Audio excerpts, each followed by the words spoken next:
സംസ്ഥാനത്തെ കടുത്ത സാമ്പത്തിക പ്രതിസന്ധി മറികടക്കാൻ പുതിയ മാർഗം തേടി ധനവകുപ്പ്. അധിക വിഭവ സമാഹരണത്തിന് വിദഗ്ധ സമിതിയെ നിയോഗിച്ച് സർക്കാർ ഉത്തരവിറക്കി. 14 അംഗ സമിതിയാണ് രൂപീകരിച്ചത്. 2024-25 ബജറ്റിനായി അധിക വിഭവ സമാഹരണത്തിന് നൂതന മാർഗം കണ്ടെത്തണമെന്നും ഉത്തരവിൽ എവിടെ നിന്ന് വരുമാനം കണ്ടെത്താമെന്നും സമിതി റിപ്പോർട്ട് നൽകും. വിവരങ്ങളുമായി ടിൻഡു ദാസ് ചേരുന്നുണ്ട്. ടിൻഡു, ഈ വാർത്തയുടെ കൂടുതൽ വിശദാംശങ്ങൾ.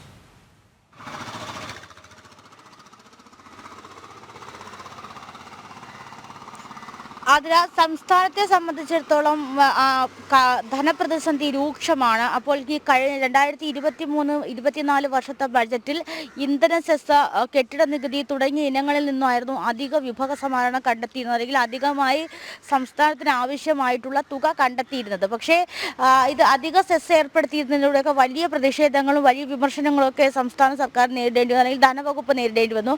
ഈ ഒരു സാഹചര്യത്തിലാണ് സാമൂഹ്യ മേഖലകളിൽ അധിക ചിലവ് ഉണ്ടെന്ന് വിദഗ്ധർ കണ്ടെത്തി, അല്ലെങ്കിൽ ധനവിദഗ്ധർ കണ്ടെത്തിയത്. അതോടെയാണ് 14 അംഗ കമ്മിറ്റി രൂപീകരിച്ചുകൊണ്ട് അധിക വിഭവ സമാഹരണത്തിനായി ഒരു സാമ്പത്തിക സമിതിയെ നിയോഗിച്ചിട്ടുള്ളത്. അതിൽ കേന്ദ്ര അംഗങ്ങൾ ഉൾപ്പെടെ ഉണ്ട്. കേന്ദ്ര ധന കമ്മീഷൻ ഉൾപ്പെടെയുള്ള അംഗങ്ങൾ ഇതിൽ പങ്കെടുക്കുന്നുണ്ട്. അപ്പോൾ ഈ 14 പേരെ വെച്ചുകൊണ്ടാണ് സംസ്ഥാനത്തിന്റെ അധിക ധനപ്രതിസന്ധി അല്ലെങ്കിൽ ഈ രൂക്ഷമായിരിക്കുന്ന സാഹചര്യത്തിൽ തന്നെ മറികടക്കാൻ വേണ്ടിയിട്ട് കൂടുതൽ മാർഗങ്ങൾ കണ്ടെത്തുക എന്ന ഉദ്ദേശത്തോടു കൂടി കമ്മീഷൻ രൂപീകരിക്കുന്നത്. ഇതിൽ ഞാൻ നേരത്തെ സൂചിപ്പിച്ചതുപോലെ തന്നെ പ്രധാനപ്പെട്ട സാമ്പത്തിക സ്ഥാപനങ്ങളിൽ നിന്നുള്ളവരും അതോടൊപ്പം തന്നെ ധന കമ്മീഷൻ ഉൾപ്പെടെയുള്ള വിദഗ്ധർ ഇതിൽ പങ്കെടുക്കുന്നത്. റിട്ടയർഡ് ആയിട്ടുള്ള ധനവിദഗ്ധരൊക്കെ ഈ സമിതിയിൽ ഉൾപ്പെടുത്തുന്നതാണ് ഏറ്റവും കൂടുതൽ പ്രധാനമായി പറയാനുള്ളത്. കഴിഞ്ഞ സാമ്പത്തിക വർഷം എന്ന് പറയുന്നത് സംസ്ഥാനത്തെ സംബന്ധിച്ചിടത്തോളം വളരെ രൂക്ഷമായ രീതിയിലൂടെയാണ് കടന്നുപോയത്. അതായത് ഏതാണ്ട് കടപരിധിക്ക് പുറമേ നിന്നും സംസ്ഥാനത്തിന് അധികമായി പണം കടമെടുക്കേണ്ടി വന്നു. ഏതാണ്ട് 15,000 കോടിയോളം രൂപ 6 മാസം കൊണ്ട് ചിലവഴിച്ച് തീർക്കേണ്ട അവസ്ഥ വന്നു. സാമൂഹ്യ സുരക്ഷാ പെൻഷനുകൾ ഏതാണ്ട് 5 മാസത്തോളം മുടങ്ങിക്കിടന്നു. KSRTC ഉൾപ്പെടെയുള്ള പൊതുസ്ഥാപനങ്ങളുടെയും പെൻഷനും ശമ്പളവും മുടങ്ങുന്ന സാഹചര്യം. അപ്പോൾ ഈ സാമൂഹ്യ മേഖലയിൽ ധനം ഉപയോഗിക്കുന്നത്, അല്ലെങ്കിൽ സാമൂഹ്യ മേഖലയിലാണ് അധിക ചിലവ് കണ്ടെത്തിയിട്ടുള്ളതെന്നാണ് ഇപ്പോൾ ധനവകുപ്പിന്റെ ഒരു വിലയിരുത്തൽ എന്ന് പറയുന്നത്. അതായത് ഈ സംസ്ഥാന സർക്കാരിനോ അല്ലെങ്കിൽ സർക്കാർ ഘടകങ്ങൾക്കോ അല്ല അധിക തുക ചിലവാകേണ്ടി വരുന്നത്. സാമൂഹ്യ മേഖല തുടങ്ങിയ ഈ സാമൂഹ്യ പൊതുസ്ഥാപനങ്ങൾ, സാമൂഹ്യ പെൻഷൻ, ജനങ്ങൾക്കിടയിലുള്ള ആ ഒരു പ്രശ്നങ്ങൾക്കാണ് അധിക ചിലവ് വന്നത് എന്നാണ് ഇപ്പോൾ ധനവകുപ്പ് കണ്ടെത്തിയിരിക്കുന്ന ഒരു നിഗമനം എന്ന് പറയുന്നത്. ഇതിന്റെ അടിസ്ഥാനത്തിലാണ് സംസ്ഥാനത്തിന്റെ രൂക്ഷ പ്രതിസന്ധി പരിഹരിക്കാൻ വേണ്ടിയിട്ടും 2024-2025 വർഷത്തെ ഉണ്ടാകുന്ന സാമ്പത്തിക പ്രതിസന്ധി എങ്ങനെ മറികടക്കാമെന്ന് ധനവകുപ്പ് ചിന്തിക്കുന്നത്. അതിന് മുന്നോടിയായിട്ടാണ് ഇത്തരത്തിലൊരു വിദഗ്ധ സമിതി രൂപീകരിക്കുന്നത്. ബജറ്റിന് മുന്നോടിയായിട്ട് നമുക്കറിയാം, ഈ മാസം അവസാനത്തോടു കൂടി ബജറ്റ് സമ്മേളനം തുടങ്ങാനിരിക്കുകയാണ്. ബജറ്റിന് മുന്നോടിയായിട്ട് ഏതെല്ലാം മേഖലയിൽ നിന്നും ഏതെല്ലാം രീതിയിൽ നിന്നും അടുത്ത സാമ്പത്തിക വർഷം ഏതെല്ലാം മേഖലകളിൽ നിന്നും അധികമായി സാമ്പത്തിക വരുമാനം കണ്ടെത്താമെന്നാണ് സംസ്ഥാന സർക്കാർ ഇപ്പോൾ, അല്ലെങ്കിൽ ധനവകുപ്പിന്റെ ഇപ്പോഴത്തെ ചിന്ത എന്ന് പറയുന്നത്. കഴിഞ്ഞ സാമ്പത്തിക വർഷം സംസ്ഥാന സർക്കാരിനെ സംബന്ധിച്ചിടത്തോളം മോശമായിട്ടുള്ള വർഷമായിരുന്നു. ഏതാണ്ട് 6 തവണയോളം ട്രഷറി നിയന്ത്രണം ഏർപ്പെടുത്തേണ്ടി വന്നു. വിവിധ ഘട്ടങ്ങളിൽ സംസ്ഥാന ഓവർ ഡ്രാഫ്റ്റിലേക്ക് പോയി. ഉത്സവ കാലഘട്ടങ്ങളിൽ ഉത്സവ സീസണോടനുബന്ധിച്ച് തന്നെ 2 മാസം മുന്നോടി തന്നെ സംസ്ഥാനം അധികമായി ഓവർ ഡ്രാഫ്റ്റിലേക്ക് പോകേണ്ട അവസ്ഥയൊക്കെ വന്നിട്ടുണ്ട്. അപ്പോൾ ഈ ഒരു അവസ്ഥ മറികടക്കാൻ എങ്ങനെയാണ് ഈ സാമ്പത്തിക വർഷത്തിൽ അധികമായി വരുമാനം കണ്ടെത്താനാവുക എന്നൊരു പഠനമാണ് നടത്തുന്നത്. ഇതിൽ 14 അംഗ കമ്മിറ്റിയാണ് രൂപീകരിച്ചിരിക്കുന്നത്. വരും വർഷത്തെ സാമ്പത്തിക പ്രതിസന്ധി മറികടക്കാനായി ഏതെല്ലാം മേഖലകളിൽ നിന്ന്, ഉദാഹരണത്തിന് ചിലപ്പോൾ ഇനി കഴിഞ്ഞ സാമ്പത്തിക വർഷത്തെ പോലെ സമാനമായ രീതിയിൽ ഇന്ധന സെസ്സോ കെട്ടിട നികുതിക്ക് പുറമെ സാധനങ്ങളുടെ വിലക്കയറ്റം, അതോടൊപ്പം തന്നെ മറ്റു നികുതികളും ഏർപ്പെടുത്തിയേക്കാം. എന്തായാലും സമൂഹത്തിന്റെ വിവിധ ഭാഗങ്ങളിൽ, സാമൂഹ്യ മേഖലകളിൽ പൊതുജനങ്ങൾക്കിടയിൽ നിന്നും എങ്ങനെയാണ് സംസ്ഥാന സർക്കാരിന്, ധനവകുപ്പിന് ഖജനാവ് നിറയ്ക്കാനുള്ള മാർഗമാണ് സംസ്ഥാന സർക്കാർ തേടുന്നത്. കഴിഞ്ഞ വർഷം ഏതാണ്ട് ഇന്ധന സെസ്സിൽ നിന്ന് ഏതാണ്ട് 450 കോടിയോളം രൂപ ലഭിച്ചിരുന്നെങ്കിലും അതിൽ GST വകുപ്പും അതോടൊപ്പം തന്നെ ഈ ധനവകുപ്പും തമ്മിൽ ഏതാണ്ട് 45 കോടിയോളം രൂപ ഓഡിറ്റിങ്ങിലൊക്കെ വ്യത്യാസം വന്നിട്ട്, അപ്പോൾ വലിയ മിസ്മാച്ചിങ് ഒക്കെ സംഭവിച്ച ഒരു ഘട്ടത്തിലാണ് ഈ അടുത്ത ഘട്ടം എങ്ങനെ മറികടക്കാമെന്നൊരു ചിന്തയിലേക്ക് എത്തുന്നത്. എന്തായാലും GST രൂപീകരിച്ചതിന് ശേഷം അധികമായി വരുമാനം ലഭിക്കുന്നില്ല എന്നൊരു വിലയിരുത്തലും സംസ്ഥാന സർക്കാരിനുണ്ട്. അല്ലെങ്കിൽ GST GST സംസ്ഥാനം നടപ്പിലാക്കിയ GSTക്ക് പുറമെ വരുമാനം ലഭിക്കുന്നില്ല എന്നൊരു വിലയിരുത്തലും കൂടിയുണ്ട്. ഇതിൽ നിന്നുകൊണ്ടാണ് സംസ്ഥാന സർക്കാർ അല്ലെങ്കിൽ ധനവകുപ്പ് ഇത്തരത്തിൽ അധിക വിഭവ സമാഹരണത്തിലേക്ക് ഇറങ്ങിത്തിരിക്കുന്നത് വേണമെങ്കിൽ മനസ്സിലാക്കാം. ഒരുപക്ഷെ ഈ 2024-25 ബജറ്റിനായി അധിക വിഭവ സമാഹരണത്തിന് നൂതന മാർഗം കാണണമെന്നും പറഞ്ഞിട്ടുണ്ടല്ലോ. അപ്പോൾ ഈ 14-അംഗ സമിതി തന്നെയാണോ ഈ ഒരു മാർഗവും കണ്ടെത്തേണ്ടത്?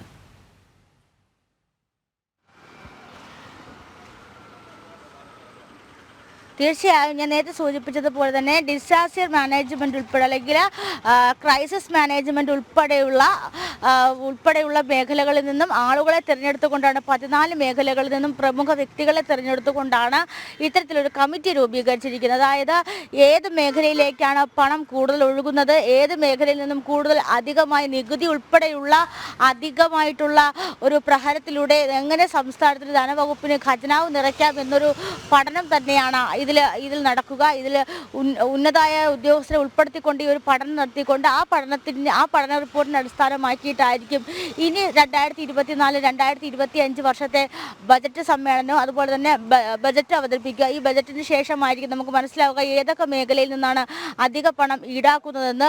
കഴിഞ്ഞ വർഷത്തെ സംബന്ധിച്ചിടത്തോളം ഞാൻ നേരത്തെ സൂചിപ്പിച്ചതുപോലെ തന്നെ ഇന്ധന സെസ്, കെട്ടിട നികുതി തുടങ്ങിയ മേഖലകളിൽ നിന്നുമായിരുന്നു ഒരു പരോക്ഷമായിട്ടുള്ള നികുതിയായിരുന്നു ഏർപ്പെടുത്തിയത്. സംസ്ഥാന സർക്കാർ പ്രത്യക്ഷമായ ഒരു നികുതിയിലേക്ക് പോയിട്ടില്ല എന്ന് വേണം മനസ്സിലാക്കാം. പക്ഷേ ഈ ഒരു ഘട്ടത്തിൽ, അതായത് സംസ്ഥാനം അധികമായ ധനപ്രതിസന്ധിയിലൂടെ കടന്നു പോകുന്ന ഒരു ഘട്ടത്തിൽ ഒരുപക്ഷെ ഒരു പ്രത്യക്ഷമായ നികുതി ഏർപ്പെടുത്തുന്ന ഒരു ഘട്ടത്തിൽ കൂടി സംസ്ഥാന സർക്കാർ പോയേക്കാം. ഏതാണ്ട് 20,000 കോടിയോളം രൂപ ഇതുവരെയായിട്ട് ധനവകുപ്പ് ചെലവഴിച്ചിട്ടുണ്ട്. അപ്പോൾ ഇനി സാമ്പത്തിക വർഷം തുടങ്ങാൻ ഏതാണ്ട് 3 മാസം മാത്രമാണുള്ളത്. ഈ 3 മാസം തള്ളി നീക്കാൻ തന്നെ സംസ്ഥാന സർക്കാരിൻ്റെ പക്കൽ പണമില്ല. ഏതാണ്ട് 5,300 കോടിയോളം രൂപ സർക്കാർ ജീവനക്കാർക്ക് ശമ്പളം കൊടുക്കാൻ തന്നെ വേണം. പിന്നെ KSRTC പെൻഷൻ, KSRTC പോലുള്ള ഇതര സ്ഥാപനങ്ങളിൽ, KSRTC പോലുള്ള പൊതുസ്ഥാപനങ്ങളിലെ പെൻഷൻ, ശമ്പളം തുടങ്ങിയ ഘട്ടങ്ങളൊക്കെ സംസ്ഥാന ധനവകുപ്പിനെ സംബന്ധിച്ചിടത്തോളം അധിക തുക അല്ലെങ്കിൽ കയ്യിൽ നിന്നും പണം എടുക്കേണ്ട അവസ്ഥയാണ്. സംസ്ഥാനത്തെ സംബന്ധിച്ചിടത്തോളം നിലവിൽ ഇപ്പോൾ കടമെടുക്കാനുള്ള പരിധി എന്ന് പറയുന്നത് വെറും 53 കോടി രൂപ മാത്രമാണ്. 21,800 കോടി രൂപയും ഡിസംബറോട് കൂടി തന്നെ സംസ്ഥാന സർക്കാർ കടമെടുത്ത് കഴിഞ്ഞിട്ടുണ്ട്. കിഫ്ബിയെയും അതുപോലെ തന്നെ വിഴിഞ്ഞം തുറമുഖത്തെ ചൂണ്ടിക്കാണിച്ചുകൊണ്ട് ഇനി ഒരു സാമ്പത്തികമായ സഹായം കേന്ദ്ര സർക്കാരിൽ നിന്നും ആവശ്യപ്പെടാൻ സാധിക്കില്ല. ആ ഒരു ഘട്ടത്തിലാണ് സംസ്ഥാനത്തിൻ്റെതായ രീതിയിൽ നികുതി പിരിക്കാൻ തീരുമാനിക്കുന്നത്. ഈ സാമ്പത്തിക പ്രതിസന്ധി നമ്മൾ ചർച്ച ചെയ്യുന്ന വിഷയമാണ്. ഈ ഒരു സാഹചര്യത്തിൽ കേന്ദ്രത്തിൽ നിന്ന് കടമെടുക്കുന്നതുൾപ്പെടെയുള്ള വിഷയങ്ങൾ നമ്മൾ സംസാരിച്ചതുമാണ്. അപ്പോൾ ഈ ഒരു 14-അംഗ സമിതി രൂപീകരിച്ചത് എത്രത്തോളം നിർണായകമാണെന്ന് നമുക്ക് പറയാൻ സാധിക്കും?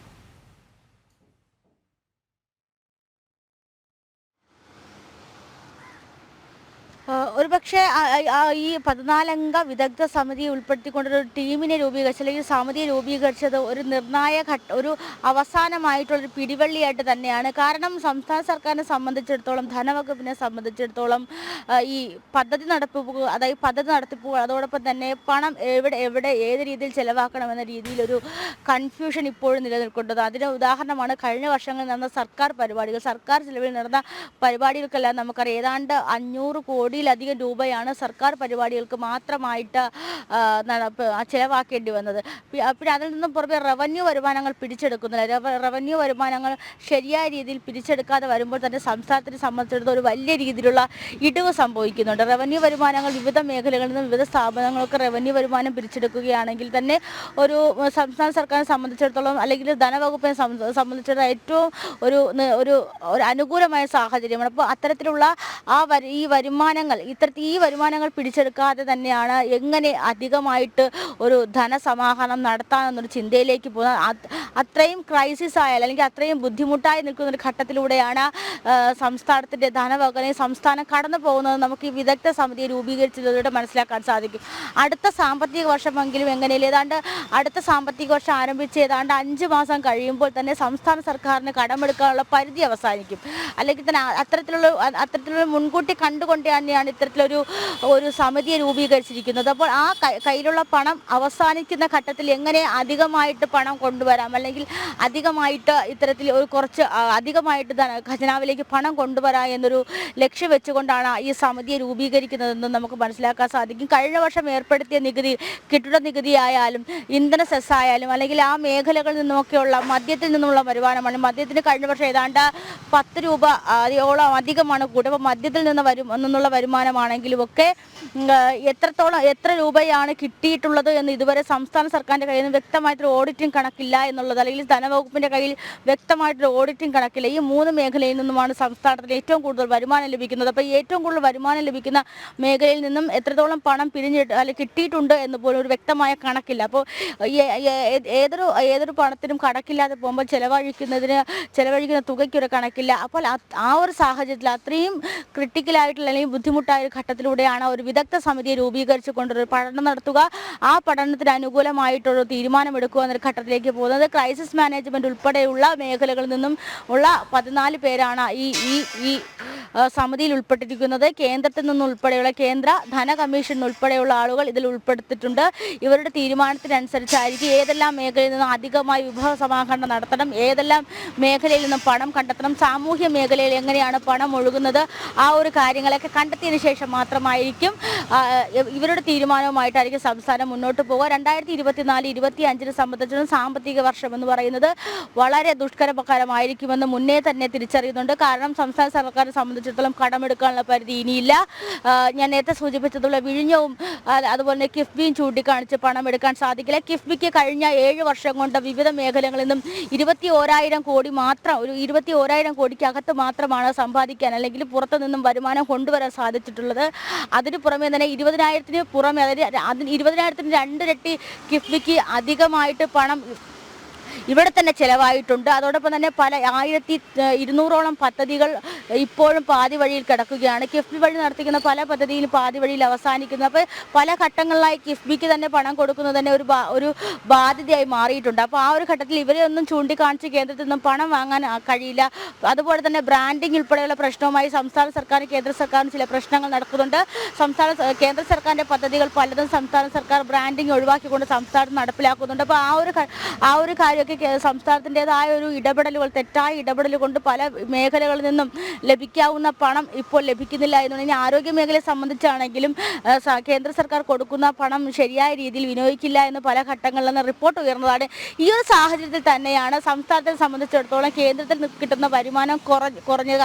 കാരണം ഞാൻ നേരത്തെയൊക്കെ ചൂണ്ടിക്കാണിച്ചതുപോലെ തന്നെ സംസ്ഥാന സർക്കാരിൻ്റെ ഭാഗത്തു നിന്നുള്ള ഒരു കെടുകാര്യസ്ഥതയാണ് ഇത്തരത്തിലുള്ള ഫണ്ടുകൾ കുറയാൻ കാരണം. അപ്പോൾ ആ ഒരു സാഹചര്യത്തിലാണ് എങ്ങനെ പൊതുജനങ്ങളിൽ നിന്നും സാമൂഹ്യ മേഖലകളിൽ നിന്നുമൊക്കെ അധിക വരുമാനം കണ്ടെത്താവുന്ന തീരുമാനത്തിലേക്ക് പോകുന്നത്. അതൊരു പക്ഷേ ഞാൻ നേരത്തെ സൂചിപ്പിച്ചത് പ്രത്യക്ഷമായ നികുതിയിലേക്ക് ആയിരിക്കില്ല പോകുന്നത്, പരോക്ഷമായിട്ടൊരു പിരിച്ചെടുക്കലിലേക്ക് അല്ലെങ്കിൽ പരോക്ഷമായിട്ടൊരു നികുതി പിരിച്ചെടുക്കലിലൂടെ അധിക പണം ഖജനാവിലേക്ക് കൊണ്ടുവരിക എന്ന ഉദ്ദേശത്തോടു കൂടി ആയിരിക്കണം ഇത്തരത്തിലൊരു സമിതി രൂപീകരിച്ചിട്ടുള്ളത്.